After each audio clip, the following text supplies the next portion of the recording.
Hello friends, welcome back to my channel. તો આજે હું તમારી સામે પાછી એક રેસીપી લઈને આવી છું અને આ રેસીપી થોડી લેટ શેર કરું છું. તો ચૂરમાના લાડુ કેવી રીતે બનાવવા એની રેસીપી છે આપણી આજની.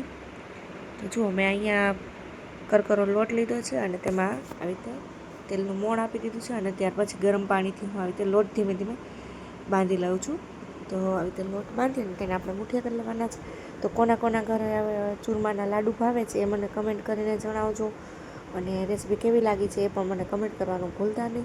તો જો મેં આવી રીતે એકદમ મોણ દઈ દીધું છે. લોટ એકદમ કરકરો થઈ જાય એવી રીતે આપણે તેને મોણ દઈ અને તેના પીંડિયા વારી લેવાના છે.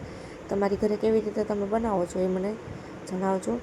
આવી રીતે પીંડિયા બનાવી અને પછી આપણે તેને તેલમાં તળી લેવાના છે. અને આ લાડવા મેં ગણેશ ચોથમાં બનાવ્યા હતા, પણ હું રેસીપી તમારી સામે શેર કરતાનું થોડું મારે મોડું થઈ ગયું છે, તો હું હવે શેર કરું છું. તો અમે ગણેશ ચતુર્થીમાં તો જે આપણે આ લાડવા બનાવ્યા હોય તેમાં આપણે પાવલી સિક્કો પણ નાખીએ છીએ.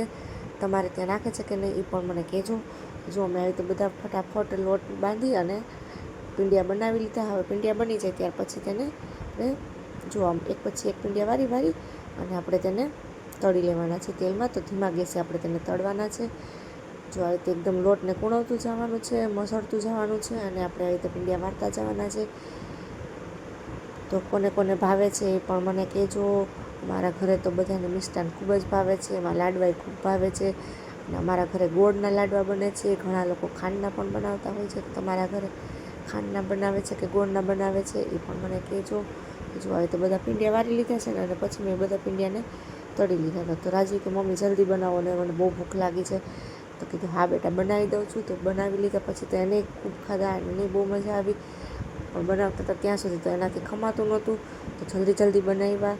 પછી ગણપતિજીને પહેલાં ધરવા પડે એટલે એના પહેલાં ધરી અને પછી રાજવીને આપ્યા. તો બધા એકસાથે પીંડિયા વાળી લીધા અને પછી પીંડિયા વાળી અને પછી ધીમા ગેસે એ રીતે તળી લીધા અને પછી તેને થોડીક વાર ઠરવા રાખ્યા. ઠરી જાય ને પછી આપણે તેને છે ને નાના નાના ટુકડા કરી લેવાના છે. અને ટુકડા થઈ જાય ત્યાર પછી આપણે તેને મિક્સરમાં પીસી લેવાના છે. ઘણા લોકો હાથેથી જ મસળ લેતા હોય, તો વધારે કડક કરકરા રાખવા હોય તો હાથેથી રીતે કરી લેતા હોય. પણ અહીંયા મેં જુઓ ઠરવા માટે આવી રીતે પહેલાં કટકા કરી લીધા છે. એટલે કટકા કરી લઈને તો જલ્દી ઠરી જાય, વાર પણ લાગે નહીં. અને આવી રીતે ઠારી લઈને પછી એને ફટાફટ પીસી લેવાના. તો પીસી લઈ અને પછી તેનો ભૂકો કરી અને તમે એનો કેવી રીતે કરો છો એ તો ખબર નહીં, એ મને કરજો કમેન્ટમાં. અમારે ત્યાં તો અમે છે ને એને ભૂકો કરી અને પછી ચાયણો હોય ને મોટો, એ ચાયણામાં અમે ચારી લઈ. એટલે નાના મોટા ટુકડા કંઈ પણ હોય ને એ બધા જ તેમાં નીકળી જાય. તો જો અમે ટુકડા કરીને ઠરવા દીધા હતા, ઠરી ગયા હતા ને પછી મેં આવી રીતે પીસી લીધા. પીસીને પછી જો આવી રીતે ચાયણા ચાલે એટલે એકદમ સરસ ભૂકો થઈ ગયો. જો આવો ભૂકો કરવાનો છે. અને ત્યાર પછી મેં ગોળ લીધો છે, ડ્રાયફ્રૂટ લીધું છે, બદામ, કિસમિસ ને કાજુની એ બધું હારે તૈયારી કરી લીધી. અને ત્યાં સુધી મેં એક તપેલામાં ઘીને ગરમ કરવા મૂકી દીધું. ઘી ગરમ થાય ત્યાં સુધી આપણે આ બધી તૈયારી કરીને એકસાથે રાખી દેવાની છે કે બનાવતા આપણે બધું ગોતાગોતી ન થાય. તો બધું જ એક જગ્યાએ રાખવાનું છે. હવે આજે આપણે ભૂકો કર્યો એ ભૂકામાં મેં જાયફળને ભૂકાને પણ એમાં મિક્સ કરી દીધું અને એલચીનો ભૂકો પણ એમાં મિક્સ કરવાનો છે. એનાથી પણ ખૂબ જ સરસ સ્વાદ આવે છે. હવે જે આ ઘી ગરમ કરવા મૂક્યું હતું એ ગરમ થઈ ગયું. ત્યાર પછી મેં એમાં આવી રીતે ગોળનો ભૂકો કટકા કરીને રાખ્યા હતા એ બધાને હવે હું એમાં પાણીની જેમ એમાં ઓગાળી લઈશ. ઓગળી જાય ત્યાર પછી આપણે જે ઓલો ભૂકો કર્યો છે એ બધો ભૂકો લાડવાનો આપણે મિક્સ કરી લઈશું.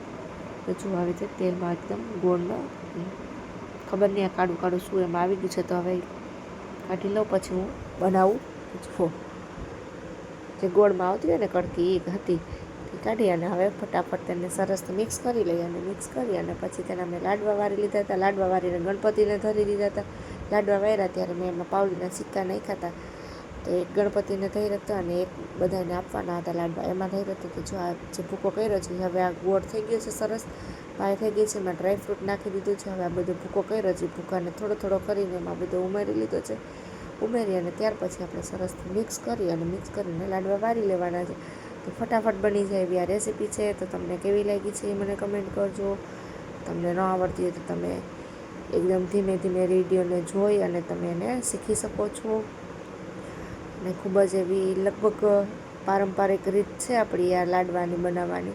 એટલે હર કોઈને આવડવી જ જોઈએ, તો શીખવી જ જોઈએ. તો ખાસ કરીને આ વિડીયોને સરસ આખા પહેલેથી લઈને છેક સુધી આખો વિડીયો જોજો અને આખી રીત તમે એમાં શીખી લેજો. જો આવી રીતે સરસ બની ગયું છે. હવે એકદમ નાના નાના લાડવા વાળી લીધા છે, ગણપતિને લાડવા ધરી દેવાના છે, એના વાળી લીધા છે. જો આવો ભૂકો કર્યો છે, જો વાળી, અને પછી એમાં આપણે હવે તમે પાવલી નાખી હતી. તમે ત્યાં પાવલી નાખે છે કે નહીં એ મને કરજો કમેન્ટમાં. અને જો આમ વાળી અને પછી બધા લાડવા રાખી દીધા છે સાથે, ખબર ન પડે કે પાવલી શેમાં છે.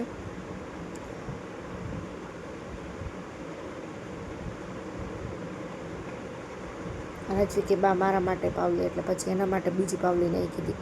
પછી તો એને રમત થઈ ગઈ, જે લાડવો લઈ એમાં લાડવામાં બધામાં એને પાવલી એમાં સંતાડી દેવાની, એટલે કે આમાંથી આવ્યું એવી રીતે એને તો 4-5 લાડવા તોડી નાખ્યા. આવી રીતે બધા લાડવા બનાવી લીધા છે. એકદમ સરસ ઘીથી લચપચતા લાડવા બની ગયા છે, ખૂબ જ ખાવાની મજા આવે. તો આવી જ અવનવી રેસીપી જોવા માટે મારી ચેનલ પર બન્યા રહેજો. તમને રેસીપી આવશે, વ્લોગ્સ આવશે, વેસ્ટમાંથી બેસ્ટ આવશે, આર્ટ એન્ડ ક્રાફ્ટ આવશે, ટિપ્સ આવશે, બધું જ જોઈ શકશો. તો લાડવા કેવા બન્યા છે જલ્દી કમેન્ટ કરીને મને જણાવો ફ્રેન્ડ્સ. તો જો અમારે રાજવી હારો મદદ કરે મને, તો બધી મમ્મી હું કરાવું, જો આવી કરાવવા. તો એ લાડવામાં એને મદદ કરી હતી. એને તો જલ્દી લાડવો ખાવાની ઉતાવળ હતી. લાડવો ખાઈ એક બટકું ખાવું તો હોય નહીં કાંઈ.